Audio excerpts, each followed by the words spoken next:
Қайырлы күн, құрметті желі қолданушы оқырман қауым.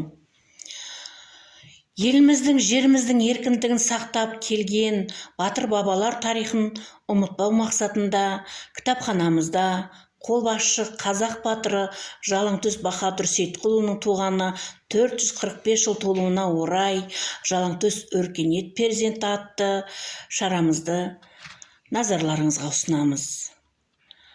Өткеніңді еске алсаң, өскеніңнің белгісі, өткеніңді ұмытсаң, өшкеніңнің белгісі деп жырлап кеткен Жұбан Молдағали ағамыздың осы бір өлеңмен бастағым келеді. Жалаңтөс өмір сүрген заманы Алтын Орда, Әмір Темір империялары құлап, ыдырап, Қыпшақ сахарасындағы халықтардың алты алаш болып, ұлттық ордалар тігіп жатқан тұсы. Бір жағында ұлы Қытай, бір жағында Иран, бір жағында ұлы Орыс империясы Еуразия сахарасында қайтадан бас көтеріп, Жоңғария қырық пышақ болып билікке, жерге таласып жатқан хандықтар қазақ халқының болмысына қауіп төндіреді. Міне осы тарихи заманда ұлы жауынгер қолбасшы, мемлекет қайраткері Жалаңтөс Баһадүр дүниеге келеді. Жазған деректерде ұлы тұлғаның туған жері Сырдарияның сағасы, Төртқара елі, тегі Алшын, Әлім, Қармақшы, Ораз, Тоқпан, Сейітқұл, Жалаңтөс екендігі айтылады. Баһадүр туралы жазылған очерктердің бірінде Жалаңтөстің есімін анасы Ақтұмар көкжал қасқырдың төс етіне жерік болумен байланыстырады. Енді бір авторлар жалаң жауға шапқанда үстіндегі сауытын шешіп тастап, шүйде-шүйде түгі желбіреп, қалың қол ішіне кіріп кеткенде жаудың үрейі ұшып, қаша жөнеледі деседі. Қарақалпақстан Республикасының жазушысы Жалаңтөс Баһадүрдің өмірін зерттеуші Жұбатқан Мұратбаев Жалаңтөс Баһадүр Сейітқұлұлы 1626 жылы Самарқан аймағының билеушісі, әмірі болған.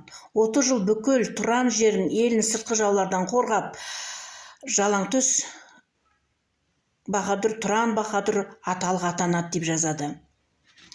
Батыр медреселер салып Самарқандты ислам дінінің орталығына айналдыруға қосқан үлесі ұшан теңіз делінеді.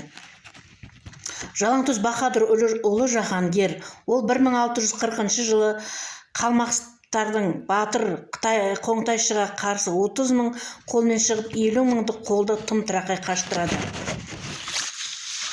Жалаңтөс батыр тек қолбасшы ғана емес, ол ұлы сәулет өнерінің қамқоршысы, Самарқанды Тұран елінің астанасына айналдырған құрылысшы, жасампаз жан. Жалаңтөс Баһадүрдің отан тарихындағы тағы бір үлкен үлесі қазақ хандығы құрылып, енші алған тұста. Бұхара хандығын тап жылтпай ұстай отырып, оны жоңғарлармен Талас өзені алқабындағы қазақ қалмақ соғысы кезінде одақтас етуге ықпал жасайды. Алшын Жалайыр, Албан Үйсін, Қарақалпақ ұландарының басын қосып, 200 мың жасақ ұстаған Жалаңтөс Орта Азиялық мемлекеттердің қазақ жеріне деген агрессиялық ниетін су сепкендей басады. Жалаңтөс Баһадүрсіз қазақ халқының тарихы толық болмайды.